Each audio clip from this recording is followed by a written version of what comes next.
This is Outside the Round with Matt Burrill, a Raise Rowdy podcast.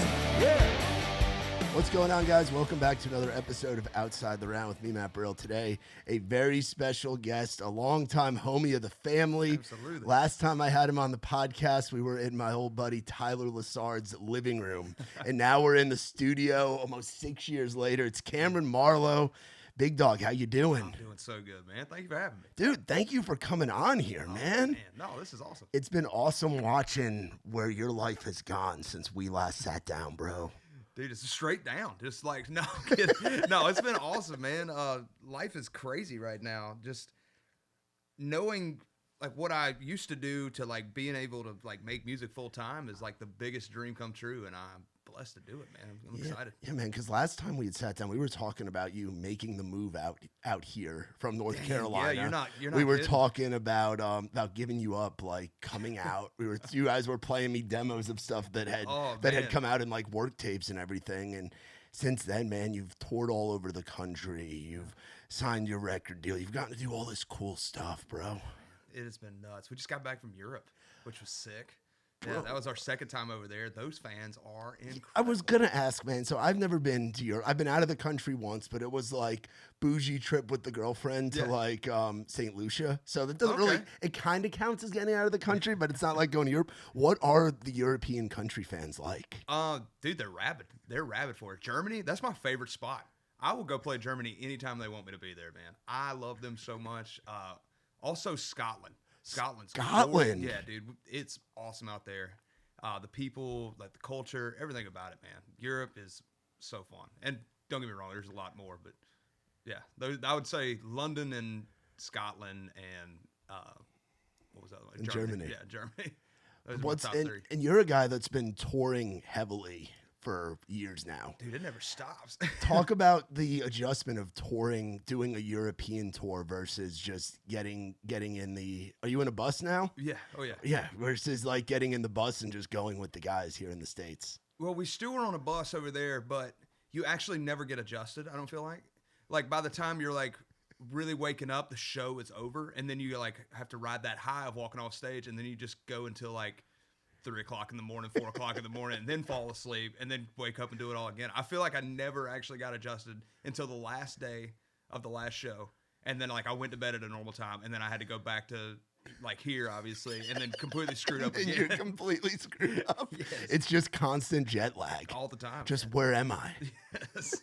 All the time, dude. That's wild, bro. But how's life been? You're getting married, right? Has that happened already? Got married. You already got In married. June. Yeah, man. So You're a married man. about to come up on a year, man. Wow. It's been awesome. Honestly, it's knock on wood, it's been kind of easy. Like we lived together before, and like we knew it was gonna happen, and like life's good, you know, like no complaints at all, man. We're just living. Shout out your lovely wife real quick, because Megan's a real sweetheart, Megan man. is the best. Takes a special lady to be with a touring country music artist. Yeah, I don't know how she does it, to be honest with you, because I don't know if I could. Yeah, I would say our life is very different. She obviously works in the music industry as well. Yeah. So she gets it from that side, but like, it's got to be. I mean, I know it's rough on her. Like when I'm gone for like a month at a time, like going over to like the West Coast, or if I go over to Europe or something. But she tries to get out when she can and like ride the bus with us, which is always a blast. Yeah, man. And I think that the whole living with your significant other before getting married, like I'm getting kind of a cheat code. I'm getting ready. I've never lived with a significant other before. The plan right now is for me to move in with my girlfriend in the fall. There you go. Because it's like moving. It seems like the moving in before getting married, you kind of have to realize you can be around each other. Give me some three tips. things. Give me some tips, Cam. Give me some tips. Keep the toilet seat down. Okay. All right. Keep the lights off. Keep just like if you leave a room, you better turn the daggum light off. Don't leave them on. And then, if just keep your clothes in the right place. If you can keep your clothes in the right area, dude, I feel like that's 95% of the arguments. And after that, you're good. You're no shirts or boxers on the floor. Everything has a spot. Pick up the bathroom. Make sure all that's clean. But yeah, dude, I remember my first house in town. It was an absolute frat house. And she came by one time, and I was embarrassed. Like, I had deep cleaned this house, and it still wasn't clean. And I was so embarrassed. I was like, I promise, I got 2 other roommates that are just as bad about this as I am.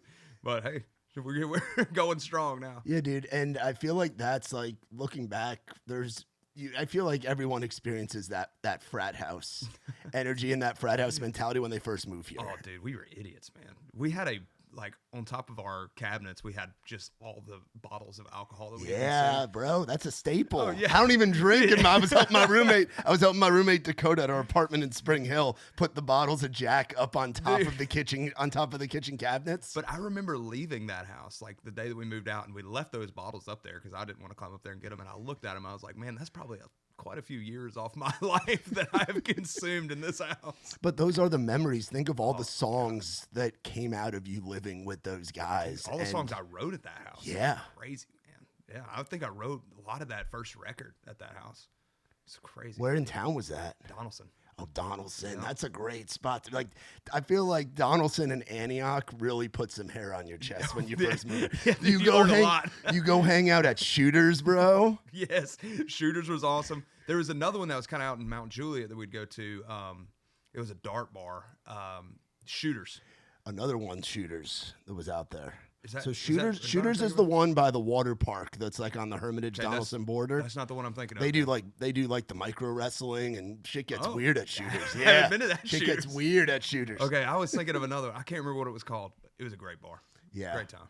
Yeah, man. There's all those memories that you make, man. Absolutely. It's crazy. So, talking about the music real quick. A lot has come out since we last sat down, brother, and you've gotten to go out and do a bunch of crazy things. I mean, getting to do shows with Wallen and Riley and Laney and Kane and Thomas Rhett, and you were just overseas with Brooks and Dunn. Like, just talk about like looking back to where your life is now. I think it's all been like a very fast-paced kind of lifestyle. But when I was, like you said, when I was out with Brooks and Dunn, I think that was the first time I was like, oh, man, this is really, like, I finally like slowed down for a second and just kind of took it all in, because Brooks and Dunn was my first concert I ever went to. Yeah. And then I was opening up for them. And it was like, man, this is a wild full circle moment. It's pretty freaking cool, man. I'm blessed. What are Ronnie and Kix like? Did you get to have some interactions with them? I did. They're just as cool as you would think they were. Like, they really are just, like, normal, down-to-earth guys, and then they get up on stage, and, like, Ronnie was wearing these little, like, John Lennon glasses, and I was like, you know what? If I wore those, I would look like an idiot, but it's Ronnie Dunn. He can do what he wants. He can do whatever the hell he wants. He's going to go up there and sing Hard Working Man, and he's going to kill it, and it doesn't matter what he's doing. The crowd reaction to those guys, decades after they started doing this thing. Legends, dude. They're absolute legends. Yeah. I hope to be like them one day, but I've got a long way to go. Yeah, man, you and your band put on a great show. And that's something that I've said to people when they ask about you. I'm like, you go to a Cam Marlowe show, it's undeniable, bro. I appreciate and the last time I saw you was actually at Cahoots. Oh, good God. In Lebanon. Oh, man. Talk about spots in town. Yeah, buddy. That place was something. I actually really enjoyed that bar. But I'm sorry, what were you saying? No, I was going to say, because that was kind of a throwback for you. Like, you had been playing some bigger rooms and had gone back and played that show. And that's like a smaller, honky-tonk kind of place. Well, I do that to myself because I just love playing. Like, I don't want to take time off. I want to play 5 days a week. I feel more like myself when I'm on stage than just walking around, you know? Like, that's where I feel like I thrive. So, like, my whole band, like, to your point about them, man, I feel like our chemistry is what really creates a show, really is what, like, gives it that life, is because we've been playing together for 10 plus years now. Yeah. Like, and we've got two new members that are, that weren't part of our original, but man, like, they've just fit the spot. We know, like, everything about, like, each other at this point. We've lived together more than most people have lived with their spouses at this point, you know? So it's like, it's a cool family thing, you know? When did Jake start bringing out the cooler on stage? How long has that been a tradition? Is that cooler still on stage? Oh, it's always on stage, man. It's always on damn stage. I love that guy to death, but that is his bit, and he's sticking to it, man. It's a whole thing. He actually hand paints them each night. Like, the dedication is real. It's a different cooler every night. Cooler every night. He sells them at the merch table. It's a different cooler every night. I didn't realize that. Oh yeah, no, they're hand painted. They're numbered on the bottom. So, but he did it a weird way where, like, the zeros are the amount that he's actually done, and it's like 00000 number 1.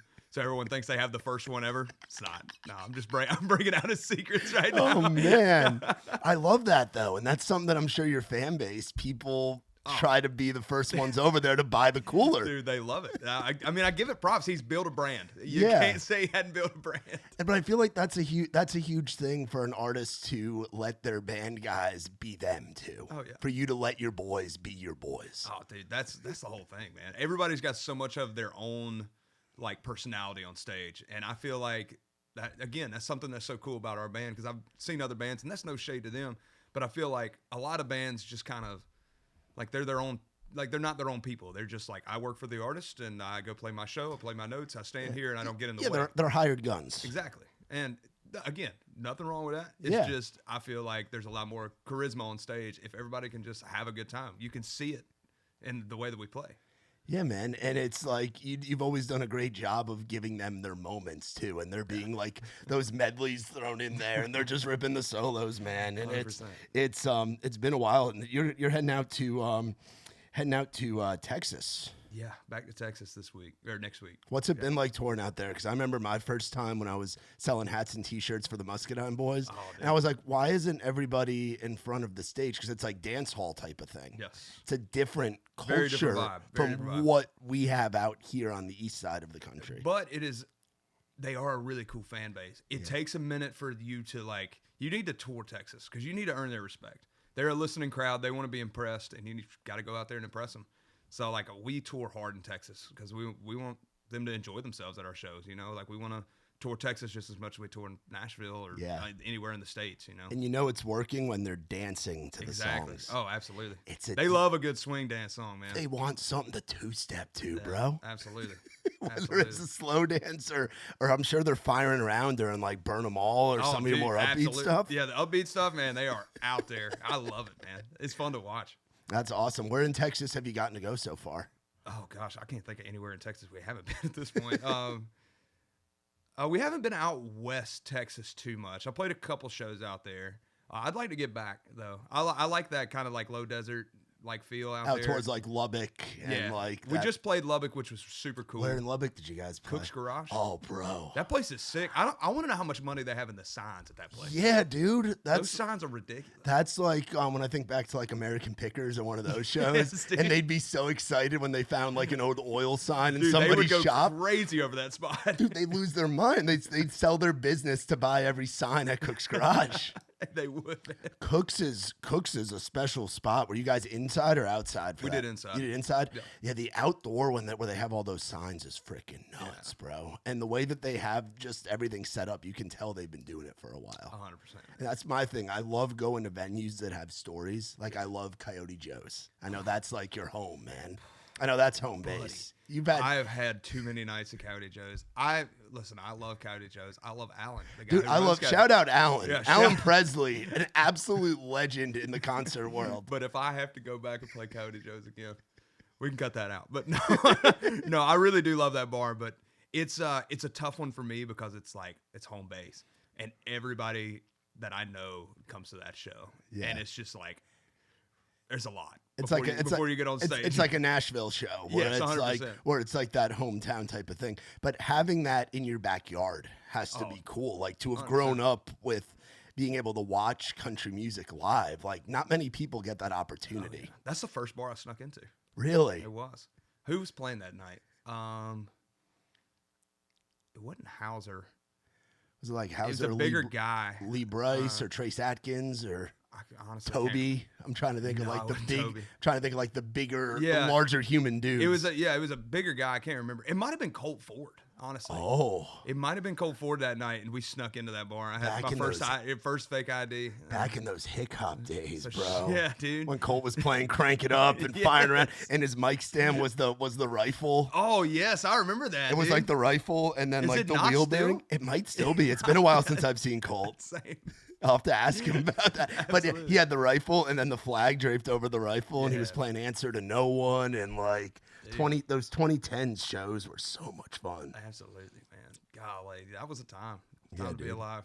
Yeah, man. It was a great time to come up as a country music fan. Oh yeah. Because now it's like to go to a show. I mean, you're one of the guys still crushing it on the club circuit, but it's like the shows have switched over to fully stadiums, festivals, and amphitheaters. No, you know, there's something about growing up and being able to go to those club shows. Yeah, man. And you can see it in like the young kids' faces. Like you can tell when there's a kid there that like wants to be a musician because they just get dialed in. And I love that because I was that kid, like third row back, just staring. Like probably looked like I was having the worst time just like this, but I was just soaking it in, you know? Yeah. Like I wanted to know every part that they were playing, like how they were going to transition to the next song, what was going to be the next song. It's like a little leaguer going to Yankee Stadium or something, and watching the guy that's playing their position and analyzing everything that they're doing. Man, dude, I do it now. Like I'll go to like arena shows. Like I'll buy my own tickets to go to arena shows. What was the last concert you went to? It was actually a rock show. It was oh shoot, Lakeview was the first of 3. Oh, was it Breaking Benjamin tour? Breaking Benjamin tour. Oh, Yeah. sick. Yes, and that was a sick show. And I had never seen Breaking Benjamin, and I haven't been to many rock shows. I love rock music, but I haven't been to many rock shows, and I'm all about it. Put it in my veins. Yeah, I love it. And that was either the one where Stained or it was either Stained or Daughtry that was like in front of them. Because that tour, it was like Breaking Ben and then Stained or Daughtry and then the Lakeview Boys, Jesse and Luke. Yes, opening up. It's a great tour. Oh, absolutely. And that was here in Bridgestone. It was sick. So, I think that was the last. I think so. I think that was the last one. Yeah, my last concert at Bridgestone was Nickelback. Oh, heck yeah. I went to that show. Yeah, and we sat all the way up in perfect Raise Rowdy fashion. We didn't want to, we figured we probably could have asked to get good tickets or whatever. We had such a big group with us. Mm-hmm. We sat all the way up, like where you could like touch the ceiling, like level 300, but dead center. So you had like the dead center view. Oh, and it was awesome just watching all that pyro go in the air, man. If you saw me there, you didn't, because I looked like a college girl at her first Morgan Wallen concert. I mean, I was really going in on some Nickelback songs, dude. Bro, me too, man. I love it. Like, I do too, man. I love that era, and it's like that era led to the 2010s, like bro country stuff. It really did. Like Nickelback led to FGL, and the way people talk about that section of music, Moy, man, which we call butt rock. Yeah. We do our butt rock nights, and they're some of our favorite. I bet so. I haven't actually gotten over there yet. So the butt rock nights, we have country artists covering Nickelback, Creed, Three Doors, Limp Bizkit, Korn. We did the Crazy Town Butterfly, the Come My Lady, Come. We did that this past one that we did. That's and it's like those are a lot of fun, but it's like you wouldn't have the FGL like into the early Wallen, into Hardy if it weren't for that rock music. Absolutely. You know, there's so much of that crossover. And it's like for you, even growing up, it's like your voice translates to so many different things where it's like people that necessarily didn't grow up as country music fans hear one of your songs and they're hooked, bro. Well, I feel like I have a lot of different influences. I listen to all kinds of different music. Like just on the way over here, I was throwing it back to like Ray Charles, and that's that's who I listen to a lot of the time. I listen to like butt rock, obviously. I know we just talked about that. A lot of old country music. That's like what really got me started. Like really wanting to like learn how to play guitar was like David Allen Coe with Grandpa, or freaking George Strait, obviously, Brooks and Dunn. We in Grandpa's truck, he had one CD that it was just played constantly, and it was a Brand New Man record. Oh. And I studied that record. Like I know that whole record note for note, freaking lyric for lyric. I don't even know my own songs the way that I know that record. But I just feel like I've come from so many different genres and like different influences that it just kind of all these different people taught me how to sing. Yeah, man. And it's the storytelling in those throwback songs too. Like the storytelling and all those tracks on that Brand New Man record. Yeah, dude.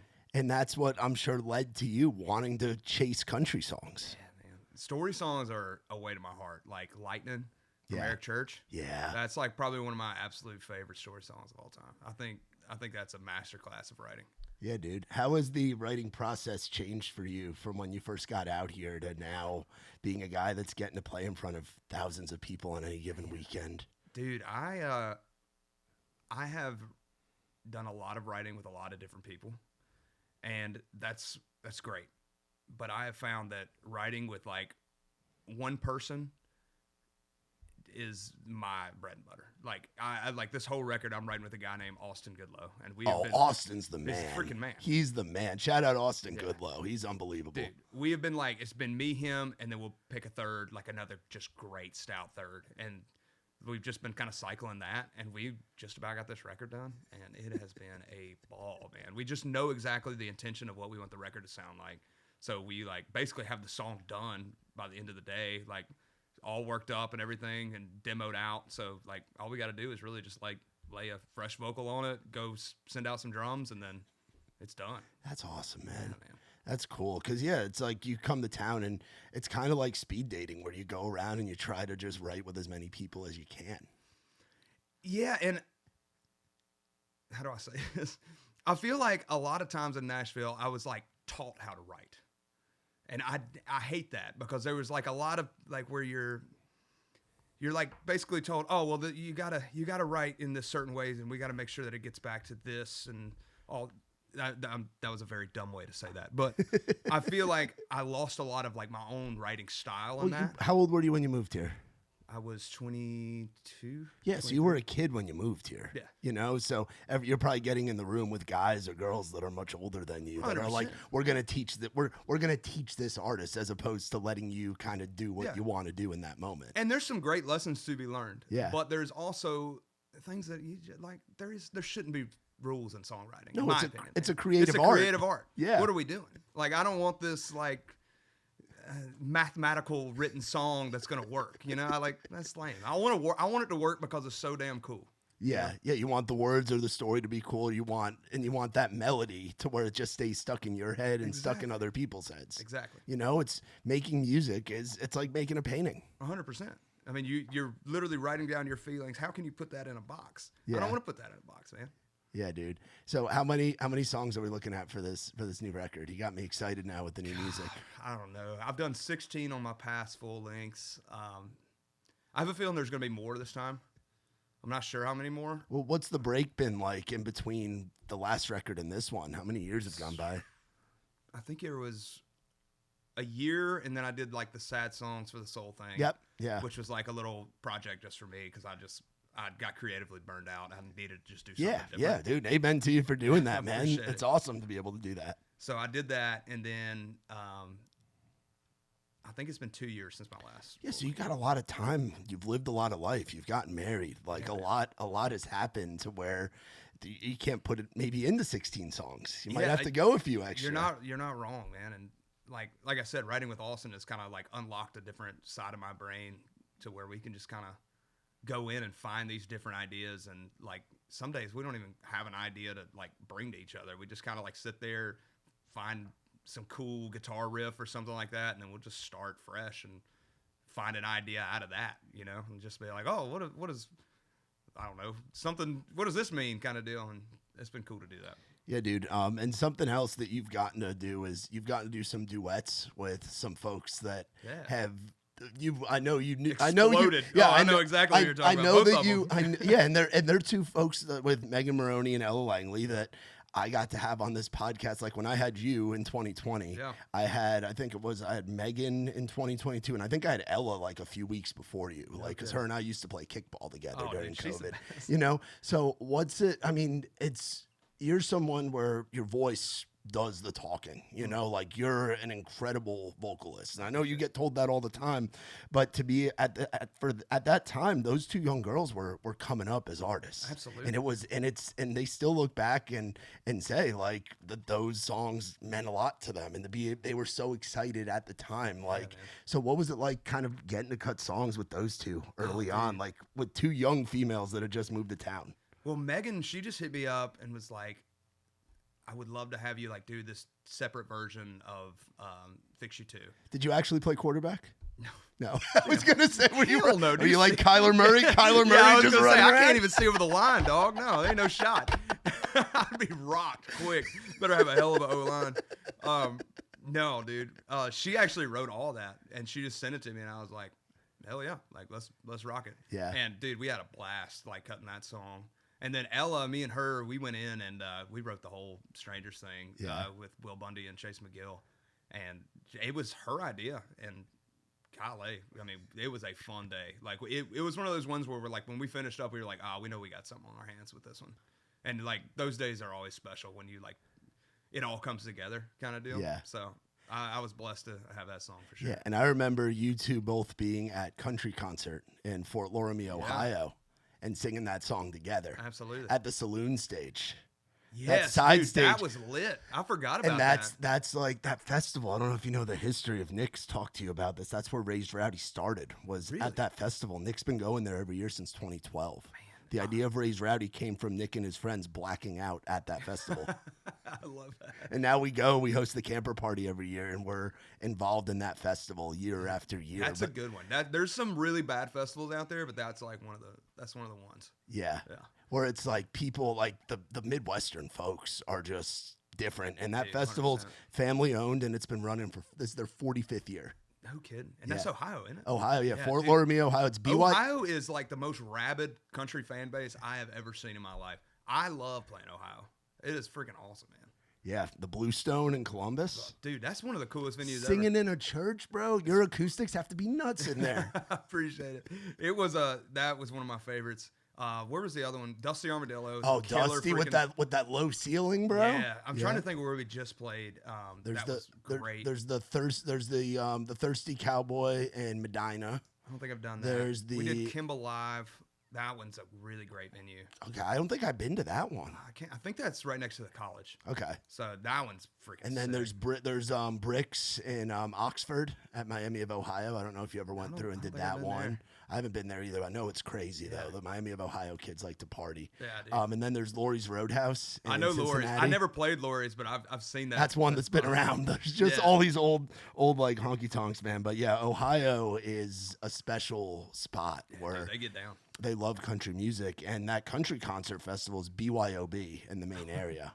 Damn, I didn't know that. It's BYOB. No wonder they were having such a good time. If it's in a plastic, if it's not a glass bottle, you can bring it in. So people make like the Borgs, like they'll take like the gallon water jugs, pour out the water. Damn, so it's just a big frat party, bro. It's a blast, and the Midwestern people are so nice. There's no fights. There's no BS. It's just everybody's having fun. Yeah, everybody's there to listen to music and have a good time. We tent camp at that festival. We're there all weekend, and we set up like a compound. Yeah. Where it's like we bring up like 20 people to like rotate selling merch for us. Yeah. And we just have like a Raised Rowdy like camping party I bet that's for 4 days. Ball, man. I haven't tent camped in a long time, dude. I had never tent camped until I went to country concert. Really? Actually, I did once. Nikki T made me tent camp, and we tent camped with Ashland Kraft on one of the rivers up here. That's awesome. And he was like, "You're gonna learn how to tent camp before country concert, New York boy." That's awesome, dude. No, I think the last time I tent camped was in the Outer Banks. We were going on a fishing trip. And it was just like me and a couple buddies, and we just all brought our own tents and just like stayed out on the ocean all night, dude. Yeah. Some of the best sleep you'll ever get in your life. Man, you're so blessed to be from Carolina. Like you get to experience like a little bit of everything. Where you have the beautiful beaches, you have a cool city to check out in Charlotte, you have incredible college towns to go to with the mountains as well, and the mountains and the countryside. You have small town America, city, beach, college town. You have it all in one beautiful state. It's wild, man. Yeah, I freaking love North Carolina. I miss it a lot. Like Nashville kind of feels like Charlotte in a way, and I'll be honest with you, I like Nashville a lot more than I like Charlotte. I do not like Charlotte. I don't go down there for nothing. But Kannapolis, where I'm from, that is always gonna be home. You still a big racing fan? I am, man. I love it so much, and just like being from there. I mean, everybody is like that's what you do. That's Sunday morning, you know. So I'm blessed to be from that kind of town and like that kind of culture. Like it's a really cool racing culture and just cool people. It's gritty and everybody works really hard for what they have. They do, man. They do, and they care. Like they care about each other. It's a very like wrap your arms around each other kind of town, and I love it, man. Yeah, man. What's it been like to represent that town? Because you're a notable guy from that area, and I know there's a lot of racers that come out of there. I was gonna say I've got to beat Dale Earnhardt and Corey Seager. Well, you're not. I mean, but I'm saying like to be a country artist, like because obviously, I mean, you have like Luke's from where he's from, and Eric Church is from where he's from, and like you have some big artists that have come out of Carolina, but you're waving that Kannapolis flag proudly. I am. Every night you get out on that stage, every time you put out a song. Man, well, I'm proud of the place. You know, like I'm proud to be where I'm from, and nobody will ever take that from me. Yeah. That's awesome, man. You talk about Corey Seager. Yeah, dude. Ball player. Everybody knew he was going. Like, everybody knew that he was going to be a ball player. Like, he went to the high school, like one of our rival high schools, like right up the road, and it was... And he was just hitting dingers? Yes, man. Everybody. He was like the kid that would be out there practicing, like, well past, like, coaches already blew the last whistle. You know, like, it's like... He was out there till like 9 o'clock at night. His dad's out there just throwing him balls, and he's just hitting. So it was like, yeah, he's on a different level. We shouldn't even like try at this point. Yeah. Do you think Carolina needs a pro baseball team? Dude, it'd be cool. I'd like to see Nashville get one first. That's what I was just gonna bring that up. I was wondering. I'm curious to see if the Stars are actually gonna come. I think that'd be sick. But I don't know. Carolina doesn't. They need to figure out the Panthers first. That's what they need to worry about. The Panthers, because the Hurricanes seem to be very popular. Well, yeah, the Hurricanes are popular. I wish I was more of a hockey fan. I love going to games, but I know nothing about the sport. Like I've really got into golf this year though. Oh, really? Yeah, golf has taken over my life. Okay. But last year into this year. Like just watching it on the weekends? Playing it, watching it, throwing clubs into the water. Yeah, the whole thing. Where do you like golfing around here? Hermitage is great. Okay. That's a great course. There's one up my way called 12 Stone. Oh, bro. Dude. I used to golf there during COVID. Yeah. When it was like $20 to get on the course and they were just happy to have real people there. Dude. I've hit so many houses at 12 Stones, bro. I've shanked so many tee shots. Absolutely. Yeah. Well, I mean, if you're living on a golf course, you better be prepared for that. Yeah, like in Florida and in Myrtle Beach, they're smart and they put the big nets up. Yes. But 12 Stones, they don't do that. No. The houses are just there. And if you got a slice like I do, buddy. I'm like I'm aiming, if I'm setting up, I'm aiming all the way out there in hopes. Like I'll sacrifice a good 7,500 yards for it to be straight in the fairway versus in somebody's window. Dude, I'm right there with you. So I get that 100%. I just have one qualm with that course.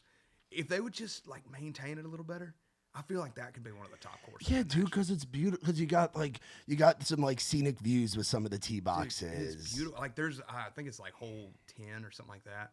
It's right after a par 3, but it's like this big, like you're like up maybe 300, 400 feet hitting off this cliff, basically down into the fairway on like a big par 5. It's gorgeous. Yeah. Have you been to Chef's Market yet? No, what's that? Over near where you're at. It's like an old school like meat and three, but also like a market. It's over there by the Planet Fitness.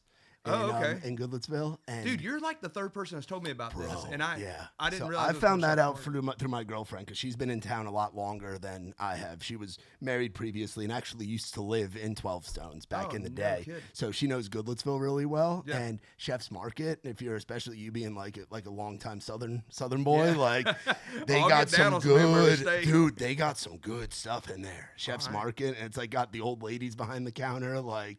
It culture shocked me a little bit being from New York the first time I was in there. Rice Box is good too. Oh yeah, Rice Box. Rice Box is solid. Anytime, well, shout out to my little friend in there, Coco, the little lady behind the counter. I pick up food from there so much.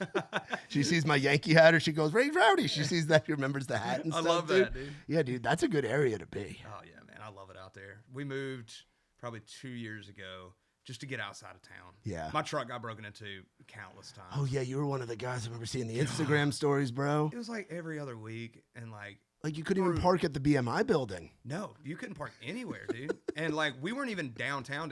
Like I had moved from my spot in Midtown to like kind of East Nashville area. Yeah.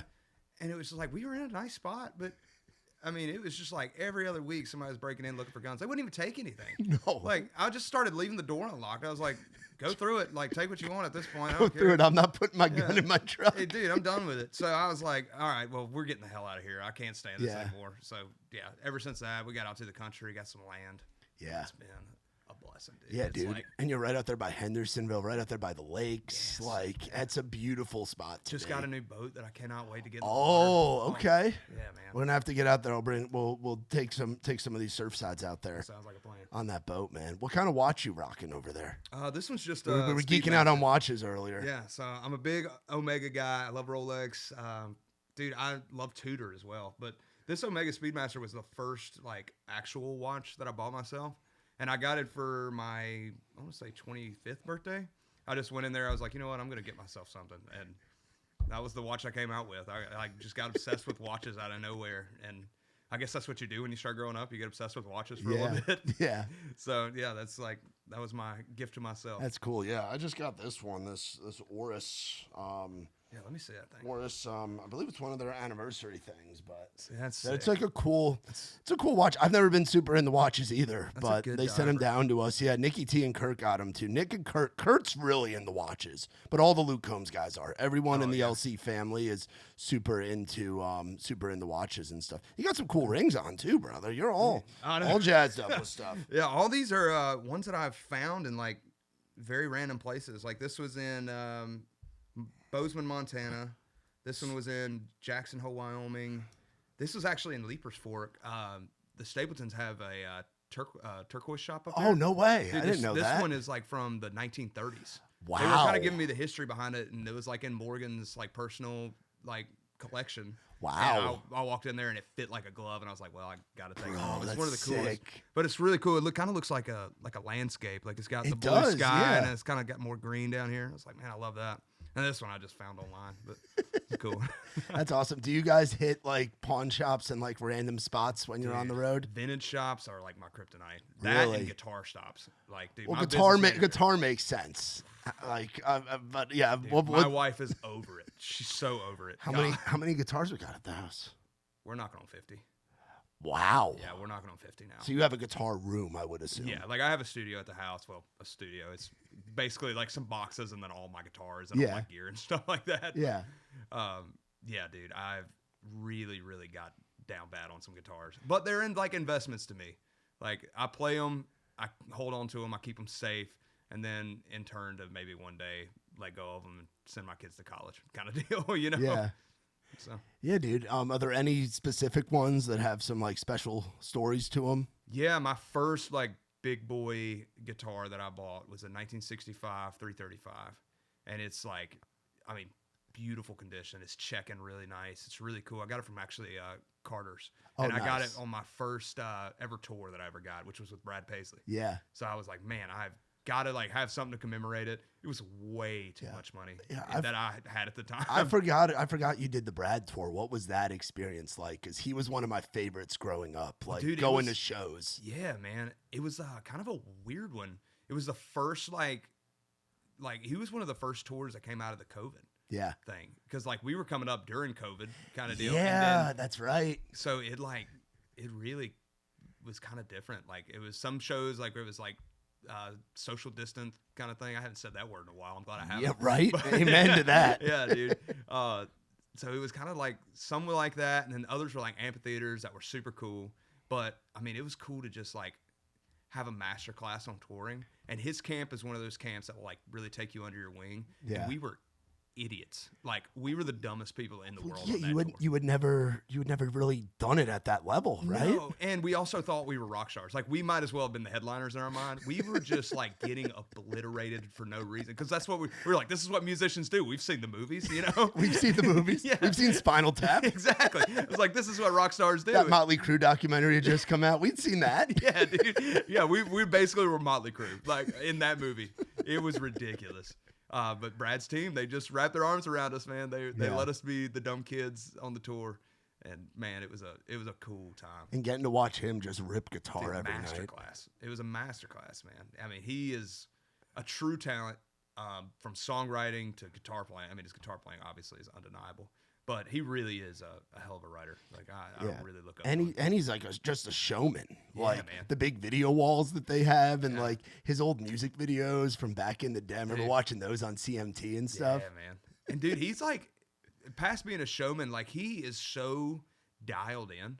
Like I'd made close enough friends with like his monitor tech, and I would like listen to his monitors like while they were playing, because I just kind of wanted to like be in their world a little bit during the show, and like to kind of peel back the curtain a little bit and like hear his mix and hear some of the band mix and hear what's being said on stage, like that people don't get to like really see from being in the crowd. Like I was like, man, this is like, they are dialed in. They know exactly what's coming. They've done it. It's like wearing a headset at a football game and hearing the offensive coordinator call out. It really the plays. is. It really is. Or you're at the track and you pay for the headphones to tune into the channels. 100%, man.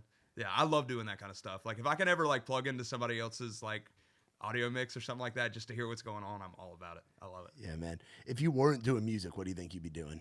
Probably still selling car parts. I'll be honest with you. I don't know if I'd ever left that job. it was a cushy job. It was easy. I made pretty decent money doing it, and I was like, well, I guess I'll stay here forever. I don't know. Yeah. So, I mean, I would love to think that I would be doing something else, but I highly doubt it. just being there at the shop with the guys. Yeah. I mean, it was kind of like touring without touring.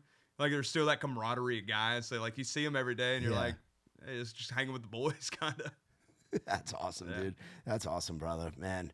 Now, what do we have? You just put out "No Need for Leaving." Talk to me about that a little bit, dude. That one is a really cool song. That's very different, and that kind of shows off. Like, this record as a whole is going to show off a lot of different aspects of like my influences. And this one's kind of coming from like a blues-ish, like R&B. I love that, man. I love that. Yeah, and it's like it was another one with Austin, man. Like, I walked in and we were kind of chasing down. I can't remember what kind of vibe we were chasing down or feel we were chasing down, but it just wasn't right. And I was like, man, let's just kind of do like let's like blues it up a little bit. And it was me, him, and I want to say I think it was John Decius. Oh, he's dude. He's a I beast, love John man. Decius. I love that, man. Yeah, man. That's he's a homie. Great guy, great writer. Yeah. And dude, we just sat down and like it just kind of clicked all together. Like we really figured out what we were trying to say and what we were doing. And it was one of those ones where like we wrote it really fast. And usually, sometimes they're not that good when you write them fast, but like sometimes you're like, all right, we gotta hit on us. Yeah, Decius is the kind of guy that'll take you to another planet. You know, like him and Ray Tier. Like so I had the two of them on this podcast like probably 2 years ago. I had Ray Tier and Decius on here together, and just listening to them just go back and forth with all their craziness and chaos, bro. Ray Tier is a special human being. Yeah, like the best way. Like he truly is like a lost art of a human. Like he did his unapologetically himself in a writing room. Like, dude, he brought up a title to us that we wrote, and I love this song. We actually demoed it called Cricket Wings. And what the hell does that even mean? Like, even when he was saying it, like he came out of the gate like with this little melody that he had, and I was like, what are we gonna write this? Like, how are we gonna write it? And he was like, oh, well, it's gonna be like this. And it's like, all right, this dude's on it. And then we just followed his lead. But he's special, man. There's writers like that in town. Yeah, he was telling the story of when him and Decius lived in a double wide together. It was a double wide or a single wide, and they had ducks in their bathtub, and like the ducks would go with them to get the newspaper in the morning. Damn, I didn't know all that. Oh, bro, yeah, you got to go back and listen, man. The story of the ratty dishes, as they like to call themselves when they're together, because they have their project too. I don't know if you've heard that. They're like demos that they put out. No, dude, I didn't know that. They have a little duo called Ratty Dishes, and it's some of the spaciest out there kind of stuff. Dude, I've got to go and listen to that. Because it's just fun, man. So I love to hear that you're in a room with Austin, but then John is in there too. That's so cool, dude. Yeah, dude. That's so cool. When are we looking at more stuff coming? Shoot, probably soon. I mean, No Need for Leaving right now is rolling. Yeah, dude. Freaking awesome, man. How's it feel to be seeing the numbers just well, going like that, man? Because you've been doing this for a while now. But I have, but like I've had songs like that before. And then, like, I had kind of a lull after my second record, and I was like, man, I really got to get another song like that. And then I put that Sad Songs thing out, and I was like, I didn't want to promote it. I was scared of it because it was, like, so different than anything I'd done. I was like, well, I'll just do it for me kind of deal. I wish I'd have promoted it, but now to kind of, like, start feeling like I'm back is, like, a really good feeling. Yeah, man, I don't think you ever really went anywhere. I know I know in your mind and, like, when it comes, like, in the picture and in your business and stuff, you took that little break, man. Yeah. But it's, like, for me, it's, like, your music's still been there. Like, you look at your streams, like, you're right around 4 million. You have 4 million people a month listening to your music. It's wild, man. It's wild. Like, that's crazy. Yeah. Like, and you're still touring when it's time, when it's so hard for guys to get out there and tour right now. That's like best. I'll go play to 3 people. That's what I'm saying, man. Like, you have to have that, like, that craziness in your head where you're like, I want to go and I want to play this music for people. Well, dude, there's no plan B. I mean, this is what I'm gonna do, and I'm gonna fight until I can get into a damn stadium. So, yeah, man. Hopefully one day I'll get there, bro. I ain't gonna stop fighting. Bro, you will, man. You will, man. It's undeniable. You've been one of our favorites for a long time, seriously. And thank you for being such a big fan of Nick and I too. Absolutely. With Raise Rowdy. Like, it's hard to tell the Raise Rowdy story without a guy like you. Like, seriously, like because when I and even like this podcast, like you were probably like episode like 50 or 70 something, and now I'm like around 300. No kidding. Yeah, dude. Like, y'all are and then cruising. And then you played some rounds with us back in the day too, Sure over did. at Live Oak, and you came out for Sam Johnson's tribute night too, I sure did. which was special. Yeah, it was. You know, man, like you've been a huge part of what we're building with Raised Rowdy, and it's awesome to watch what you're continuing to build. And now you're married, and like you're full adulting, bro. That shit's scary, dude. Isn't it? Dude, Isn't it? I actually I had kind of a grown-up thought the other day because I got a text from my business manager about taxes, and like for the first time I started understanding what he was saying about taxes. Like before that, I had no idea what the hell he was No, talking it was about, just what we were claiming. I was like, oh, well, it's just they something can handle it. Some of the business people did. That's what you pay them for. Yeah, and I was like kind of getting it, and I was like, oh no, am I old now? Yeah. That's funny, man. Yeah, dude, it is crazy, man. Life starts lifing, but I can't wait for this new record to be coming, man. Dude, I'm so and excited. I can't wait to get out to a damn show. I'm about to click on the little events thing here. We're right down the road next week or this week. Yeah. Oh shit. Yeah. What are you doing over at the Ryman? There's the Caverns. Oh, the Caverns you got too. Yeah. Have you played the Caverns before? I haven't.